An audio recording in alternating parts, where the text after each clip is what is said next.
Hello guys, तर स्वागत आहे तुमचं आपल्या या यूट्यूब चॅनलवरती. मित्रांनो, चॅनलवर नवीन असाल तर चॅनलला सबस्क्राईब नक्की करा आणि अशाच नवनवीन अपडेट्स पाहत राहा.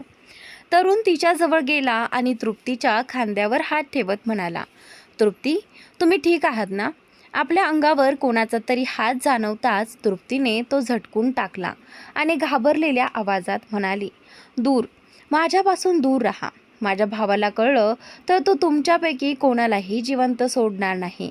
तरुण तिच्याकडे आश्चर्याने पाहत राहिला. तृप्ती पूर्णपणे नशेत होती. क्षणाचाही विलंब न करता तरुणने तिला आधार देत म्हटलं, तृप्ती, मी तरुण आहे, कृपया माझ्यासोबत चला. पण तृप्ती त्याच्यासोबत यायलाही तयार नव्हती. शेवटी तरुणने तिला अलगद उचललं आणि आपल्या खोलीत घेऊन गेला. तृप्ती अजूनही बेडवर तडफडत म्हणत होती, मला सोडा, मला जाऊ द्या. तरुणने तिच्यावर ब्लँकेट घालत शांतपणे म्हटलं, तुम्ही झोपा, सकाळी आपण बोलू. तृप्ती अजूनही खूप घाबरलेली होती. तिच्या डोक्यावरून प्रेमाने हात फिरवत तरुण म्हणाला, सगळं ठीक आहे तृप्तीजी, कृपया झोपा. तृप्तीने दोन्ही हातांनी तरुणच्या शर्टला घट्ट पकडलं आणि झोपून गेली. काही वेळाने तरुणही पलंगाच्या हेडरेस्टला डोकं टेकवून तिथेच झोपी गेला. दुसरीकडे तान्या एका छोट्याशा गावात लोकांची मोफत वैद्यकीय तपासणी करत होती. मध्यरात्रीच्या सुमारास एक मुलगा धावत तिच्या जवळ आला. मॅडम, मॅडम लवकर चला, माझ्या मित्राचा अपघात झाला आहे. आणि त्यानंतर तान्याने क्षणाचाही विचार न करता आपली मेडिकल बॅग उचलली आणि त्या मुलासोबत निघाली. थोडं अंतर चालल्यानंतर तिला काहीतरी विचित्र वाटू लागलं. जो मुलगा काही वेळापूर्वी खूप घाबरलेला दिसत होता, तो आता अगदी शांत आणि सामान्य वाटत होता.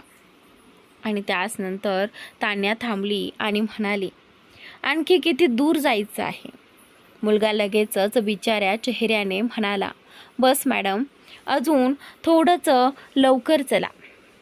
थोडं पुढे गेल्यावर तो अचानक थांबला आणि त्यानंतर तान्या म्हणाली, काय झालं, का थांबलास? तो काही कपटी हसत म्हणाला, कारण तुम्ही तुमच्या मंजिलवर पोहोचलात. त्याचं बोलणं संपताच एका मोडकळीस आलेल्या घरातून आणखी काही मुलं हसत बाहेर आली आणि त्यानंतर ते पाहून तान्या क्षणभर घाबरली. ती मुलं हसत हसत तिच्या दिशेने येऊ लागली. त्यांच्यापैकी एकाने तिच्यावर झडप घातली. तान्या कसाबसा बाजूला बसली झाली, पण तिचा दुपट्टा त्या मुलाच्या हातात अडकला. तो दुपट्टा आपल्या गळ्यात गुंडाळत म्हणाला, पहा रे भाऊंनो, आता पहिला हक्क माझाच. असं म्हणत ते सगळे पुन्हा तान्याकडे सरकू लागले. तान्याला काहीच सुचेनासं झालं. तिने तिथून जीवाच्या आकांताने धावायला सुरुवात केली. काही अंतर धावल्यानंतर ती अचानक कोणाला तरी धडकली. त्यामुळे ती आणखी घाबरली. समोरच्या व्यक्तीने तिचा हात पकडला. कसलाही विचार न करता स्वतःची सुटका करून घेण्यासाठी तिने त्या व्यक्तीच्या हातावर जोरात चावा घेतला. तो वेदनेने ओरडला, माय गॉड, तू अगदी जंगली मांजर निघालीस. आधीच माहिती असतं की मला उलट चावणार आहेस तर तुला वाचवायला आलो नसतो. ओळखीचा आवाज ऐकताच तान्याने वर पाहिलं. त्याला पाहून ती आश्चर्याने म्हणाली, तू तू इथे कसा? तो दुसरा तिसरा कोणी नसून रुद्रांश शेखावत होता. तेवढ्या तिचा पाठलाग करणारे ते मुलंही तिथे पोहोचले. रुद्रांशने तान्याला आपल्या मागे करत त्या मुलांकडे पाहिलं आणि म्हणाला, ऐका, पहिली चूक म्हणजे तुम्ही चुकीच्या मुलीकडे वाईट नजरेने पाहिलं. त्यामुळे शांतपणे इथून निघून जा, नाही तर पुढे काय होईल त्याला मी जबाबदार नसेन. इतक्यात त्यांच्यापैकी एक मुलगा ओरडला, अरे याला मारा आणि मुलीला घेऊन चला. रुद्रांशने हात एकमेकांवर घासत शांतपणे म्हटलं, आतापर्यंत फक्त इशारा देत होतो. मार खायचा नसेल तर निघून जा. आणि जर मार खायची एवढीच हौस असेल तर यापुढे.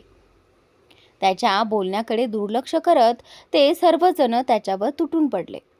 रुद्रांशने तान्याला आपल्या कारमध्ये बसवत सांगितलं, काहीही झालं तरी बाहेर येऊ नकोस. डॅशबोर्डमध्ये बंदूक आहे, गरज पडली तर गोळी झाड. तो इतकंच बोलला होता तेवढ्यात एका मुलाने मागून येऊन त्याची कॉलर पकडली. रुद्रांशचं रौद्र रूप जागं होण्यासाठी एवढंच पुरेसं होतं. काही क्षणातच त्याने त्या सर्वांची धानादान उडवली. 2 मुलं तान्याच्या दुपट्ट्याने बांधलेली होती, तर आणखी एक मुलगा रुद्रांशच्या शर्टने बांधलेला होता. त्यांच्यापैकी एक मुलगा गुडघ्यावर बसून हात जोडत म्हणाला, भाऊ माफ कर, आम्हाला सोडून दे, यापुढे अशी चूक कधीच करणार नाही. आणि त्यानंतर रुद्रांशने कारमधून आपला फोन काढला आणि पोलिसांना कॉल करून त्या ठिकाणाचं लोकेशन दिलं. हे पाहताच गुडघ्यावर बसलेल्या त्या मुलाने खिशातून चाकू काढला आणि रुद्रांशवर झेप घेतली. हे पाहून तान्या मोठ्याने किंचाळली. तिचा आवाज ऐकताच रुद्रांश क्षणार्धात बाजूला झाला. त्यामुळे चाकू त्याच्या पाठीत न घुसता थेट त्याच्या हातात जाऊन रुतला. रुद्रांश रागाने त्या मुलाकडे पाहत त्याला सलग 2-3 ठोसे मारतो. त्यानंतर जवळ पडलेला मिनलचा टेथस्कोप उचलून त्याच्याच सहाय्याने त्या मुलाला बांधतो आणि त्याच्या मित्रांजवळ रस्त्यावर फेकून देतो. तोपर्यंत मिनल देखील कारमधून उतरून रुद्रांश जवळ येते. रुद्रांश आपल्या रुमालाच्या सहाय्याने चाकू जखमेतून अलगद बाहेर काढतो. ते करताना त्याला प्रचंड वेदना होतात, ज्या मिनलला त्याच्या चेहऱ्यावर स्पष्ट दिसत होत्या. काही क्षणातच पोलिसांच्या गाडीचा सायरन सर्वांच्या कानावर पडतो. रुद्रांश मिनलकडे पाहत म्हणाला, कारमध्ये बस. मिनल गोंधळलेल्या नजरेने म्हणाली, पण हे लोक आणि तुझी जखम? यावेळी रुद्रांश थोड्या कडक आवाजात म्हणाला, मी सांगितलं ना, कारमध्ये बस लवकर. यावेळी मिनल कोणताही प्रश्न न विचारता कारमध्ये जाऊन बसते. कॅम्पमध्ये पोहोचल्यावर रुद्रांश कार थांबवून मिनलला म्हणाला, फर्स्ट एड करशील का? मिनल होकारार्थी मान हलवत म्हणाली, बाहेर ये. ती कारमधून उतरते आणि कारच्या बोनटवर फर्स्ट एडचं सामान ठेवते. रुद्रांश बोनटला टेकून उभा राहतो. मिनल त्याची जखम स्वच्छ करून त्याच्यावर फर्स्ट एड करते. त्यानंतर एक पाऊल मागे जात ती म्हणाली, तू इथे कधी, कसा आणि का आलास? रुद्रांश हसत म्हणाला, एकाच वेळी इतके प्रश्न? मला तर वाटलं होतं सर्वात आधी थँक्यू ऐकायला मिळेल. आणि त्याच नंतर मिनल त्याच्याकडे रागाने पाहू लागते. ते पाहून रुद्रांश म्हणतो, कधी आलो? ज्या दिवसापासून तू इथे आहेस तेव्हापासून मीही इथेच आहे. मी तुझ्या मागोमाग आलो. आणि का आलो? कारण तुला वाचवण्यासाठी आलो. हे बोलताना त्याने आपल्या हाताला धरलं. जखमेमुळे अजूनही त्याला वेदना होत होत्या. मिनल हतबल नजरेने म्हणाली, तुला नेमकं माझ्याकडून काय हवंय? मला काही समजत नाही. तू सतत माझा पाठलाग का करतोयस? एकदा स्पष्ट सांग ना, तुला माझ्याकडून काय हवं आहे? हे ऐकताच रुद्रांश तिच्या जवळ आला. तिचा कोट हातात घेत तो म्हणाला, या कोटातील डॉक्टर मिनलला मी आता चांगलंच ओळखतो, पण या कोटामागे दडलेल्या मिनलला जाणून घ्यायचं आहे. मला फक्त एवढंच हवं आहे. त्याच्या डोळ्यात पाहताना मिनलला त्याच्यात फक्त तिच्याविषयीची काळजी, आपुलकी आणि प्रेम दिसत होतं. पण तिने त्याला काय उत्तर द्यावं हेच तिला समजत नव्हतं. रुद्रांश तिचा कोट परत देत म्हणाला, आपण एकमेकांना थोडासा वेळ देऊ शकत नाही का? मी असं म्हणत नाही की माझ्याशी लग्न कर, पण मला तू आवडतेस. मिनल, आपण एकमेकांना डेट करू शकतो का? मी वचन देतो, त्यानंतर तुला जे योग्य वाटेल तेच होईल. आणि त्यावेळी मिनल रागाने त्याच्याकडे पाहत म्हणाली, तुला काय वाटलं रुद्रांश? शेखावत, तू हिरोसारखा माझा जीव वाचवशील आणि त्याच्या बदल्यात मी तुला डेट करेन? कधीच नाही. मी एखाद्या गुंड, मवाली किंवा डॉनसारख्या माणसाला डेट तर दूरच, माझ्या आसपासही फिरकू देणार नाही. माझ्यापासून दूर राहिलेलंच बरं.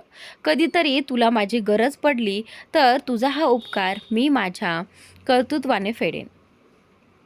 इतकं बोलून मिनल तिथून निघून जाते. रुद्रांश मात्र तिला जाताना शांतपणे पाहत उभा राहतो. इकडे मिनल झोपल्यानंतर अंश उठला आणि आपल्या स्टडी रूममध्ये जाऊन मिनलची डायरी जी आहे ती वाचू लागला. डायरी वाचताना कधी अंशच्या चेहऱ्यावर हसू उमटत होतं, तर कधी राग, उदासी. मिनलला 12 वर्षांची असल्यापासून डायरी लिहिण्याची सवय होती. त्या डायरीमुळे अंशला तिच्याबद्दल अशा अनेक गोष्टी समजल्या ज्या त्याला इतर कोणत्याही मार्गाने कधीच कळल्या नसत्या. दुसऱ्या दिवशी सकाळी अंशला जाग आली. त्याची नजर सर्वप्रथम त्याच्या मिठीत शांत झोपलेल्या मिनलकडे गेली. या काही दिवसातच तिच्या चेहऱ्यावरील तेज काहीसं फिकट झालं होतं. अंश एक खोल श्वास घेत स्वतःशीच म्हणाला, प्रत्येक वेळी ठरवतो की आता पुन्हा चूक करणार नाही, पण प्रत्येक वेळी माझ्याकडून चूक होतेच. तुला माझी कमजोरी समजून मी मागे हटत गेलो आणि तू मात्र प्रत्येक वेळी माझी सर्वात मोठी ताकद बनून समोर उभी राहिलीस. आत्ताच्या या क्षणापासून मी तुझ्यासोबत नव्या आयुष्याची सुरुवात करतोय. मी वचन देतो, माझ्या आयुष्यातील कोणतीही काळी सावली तुझ्यावर पडू देणार नाही. असं म्हणत अंश प्रेमाने मिनलच्या कपाळावर चुंबन घेतो. तो एकटक मिनलकडे पाहत असतानाच बाजूला ठेवलेला तिचा मोबाईल व्हायब्रेट होतो. स्क्रीनवर विक्रांत सर यांचं नाव झळकत असतं. अंश फोन उचलून कानाला लावतो. समोरून विक्रांत सरांचा आवाज येतो आणि त्यानंतर, मिशी कुठे आहेस तू? मला रिपोर्ट मिळाला आहे की गेल्या 2 दिवसांपासून तू कॉलेजला आलेली नाहीस. काही दिवसात कल्चरल डे आहे, तुला रिहर्सल करायला हवी आणि तू ऐकतेस ना? हॅलो मिशी. मिशी म्हणजेच आपली मिनल. हे ऐकताच अंश कॉल कट करतो. मिनलच्या आयुष्यात विक्रांत सरांचं किती महत्त्व आहे याची त्याला पुन्हा जाणीव होते. तिच्या प्रेमामुळे ती स्वतःचं दैनंदिन जबाबदाऱ्यांकडेही दुर्लक्ष करू लागली होती. काही क्षण विचार केल्यानंतर अंशच्या मनात एक कल्पना येते. थोड्याच वेळात मिनलच्या कानावर कोणीतरी गुणगुणत असल्याचा आवाज पडतो आणि तिची झोप उघडते. ती डोळे उघडून पाहते तर अंश तिच्यासमोर बेडवर बसलेला असतो. त्याच्या हातात गिटार असतो आणि तो हलक्या आवाजात गाणं गुणगुणत असतो. अंशने आपला हात पुढे करत तो मिनलकडे पुढे केला. मिनलने क्षणभर त्याच्या हातांकडे पाहिलं आणि हळूच आपला हात त्याच्या हातात ठेवला. अंशने तिला बेडवरून खाली उतरवलं आणि तिच्या कमरेभोवती हात ठेवत तिला आपल्या जवळ ओढलं आणि गाऊ लागला. मिळालो आहे आता जेव्हा तुला. माझ्या मनाला शपथ घेऊन सांगतो, समाधान मिळालं. गाणं संपताच अंश पुढे आला आणि मिनलच्या नाकावर हलकसं चुंबन घेत म्हणाला, good morning love of my life. अंशचं बोलणं ऐकत आतापर्यंत शांत असलेली मिनल अचानक त्याच्यापासून दूर होत म्हणाली, मी उशीर करते, मला कॉलेजला जायचं आहे. अंशने एका झटक्यात मिनलला आपल्या मिठीत उचललं आणि बाथरूमकडे जात म्हणाला, मला माहिती आहे तुला कॉलेजला जायचं आहे आणि जायलाही पाहिजे. शेवटी गेल्या काही दिवसांपासून तू कॉलेजला गेलीच नाहीस. अंशचं बोलणं ऐकून मिनल आश्चर्यचकित झाली. याला कसं कळलं की मी कॉलेजला जात नव्हते? मी तर दिवसभर कॉलेजच्या हॉस्टेलमध्येच होते. अंशने मिनलला हातात धरून शॉवर सुरू केला आणि दोघेही शॉवर खाली उभे राहिले. काही क्षणातच दोघे पूर्णपणे भिजले. मिनलच्या हृदयाचे ठोके वाढू लागले अंशने तिला अलगद खाली उभं केलं आणि त्यानंतर मिनलने वर पाहिलं तर अंश तिच्याकडेच पाहत होता. त्याची नजर पाहून ती लाजली आणि पुन्हा खाली पाहू लागली. अंशचं मन आज मिनलवर भरभरून प्रेम करण्यासाठी आतुर झालं होतं. स्वतःला आवरता न आल्याने तो तिच्याजवळ जाऊ लागला. मिनल त्याला जवळ येताना पाहून मागे सरकत होती. काही क्षणातच तिच्या मागे भिंत आली आहे आणि ती भिंत व अंश यांच्यामध्ये उभी राहिली. ते पाहून अंशच्या चेहऱ्यावर हलकीशी स्मितरेषा उमटली. तो आणखी पुढे सरकला. आता त्यांच्या दोघांमध्ये अगदीच थोडंसं अंतर उरलं होतं. मिनलने त्याच्या छातीवर हात ठेवून त्याला थांबवण्याचा प्रयत्न केला, पण आज अंश कोणाचंच ऐकण्याच्या मनस्थितीत नव्हता. त्याने एका हाताने मिनलचे हात अलगद पकडून भिंतीजवळ धरले. त्याची नजर सतत तिच्यावरच होती. या क्षणी ती त्याला खूपच आकर्षक वाटत होती. पाण्याचे थेंब तिच्या ओठांवरून अलगद खाली ओघळत होते. पूर्णपणे भिजूनही दोघांच्याही घशाला कोरड पडल्यासारखं वाटत होतं. मिनलच्या हृदयाचे ठोके वाढत होते आणि तिचा श्वासही नियमित झाला होता. अंश तिच्या जवळ झुकताच मिनलचे डोळे आपोआप मिटले. ते पाहून तो तिच्या अगदी जवळ जाऊन हळू आवाजात म्हणाला, फडफडणं बंद कर बटरफ्लाय, मी तुला किस करणार आहे. तर इतकं बोलून त्याने तिच्या मानेजवळ ओठ टेकवले. त्या स्पर्शाने मिनलच्या संपूर्ण अंगातून एक शिरशिरी गेली. काही क्षणांनी अंशला जाणवलं की मिनल त्याला कोणताही प्रतिसाद देत नाही. शेवटच्या वेळी ते दोघे जवळ आले होते तेव्हा ती त्याच्या प्रत्येक भावनेला तितक्याच उत्कटतेने प्रतिसाद देत होती. ते जाणवताच अंशने हात थांबवले. त्याने खोल श्वास घेतला आणि तिच्यापासून थोडा दूर होऊन तिच्या चेहऱ्याकडे पाहिलं. अंतर जाणवताच मिनलनेही डोळे उघडले आणि नजर खाली केली. अंशने अलगद तिची हनुवटी उचलली आणि तिच्या चेहऱ्याकडे पाहताच तो थबकला. तिच्या डोळ्यात अश्रू दाटले होते. त्याच्या जवळ येणं तिच्या मनाला वेदना देत होतं. तिला अंश आणि काव्या यांच्याबद्दलच्या गोष्टी आठवत होत्या. तिच्या मनात एक भीती घर करून बसली होती की कधीतरी अंश तिला सोडून काव्याकडे परत जाईल. मिनलकडे पाहत अंश हळू आवाजात म्हणाला, तू रडते आहेस, पण का? माझं तुझ्या जवळ येणं तुला आवडलं नाही का? जर तसं असेल तर आय एम सॉरी बटरफ्लाय. इतकं बोलून अंश बाथरूममधून बाहेर निघून गेला. स्टडी रूमला जोडलेल्या बाथरूममध्ये जाऊन तो अंघोळ करू लागला.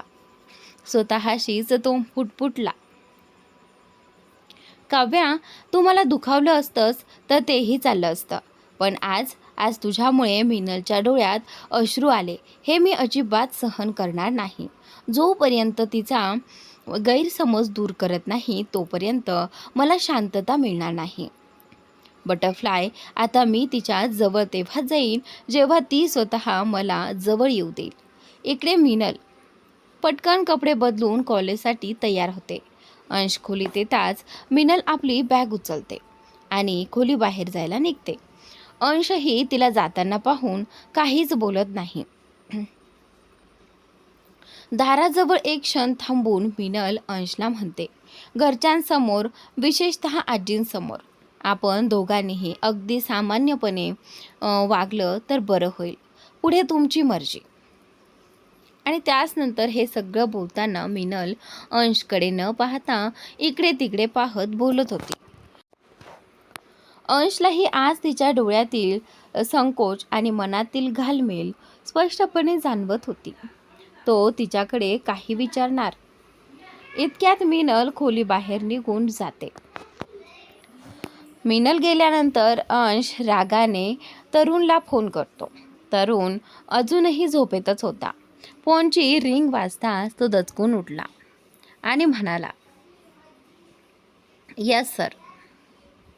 अंश स्वतःच्या रागावर नियंत्रण ठेवत म्हणाला,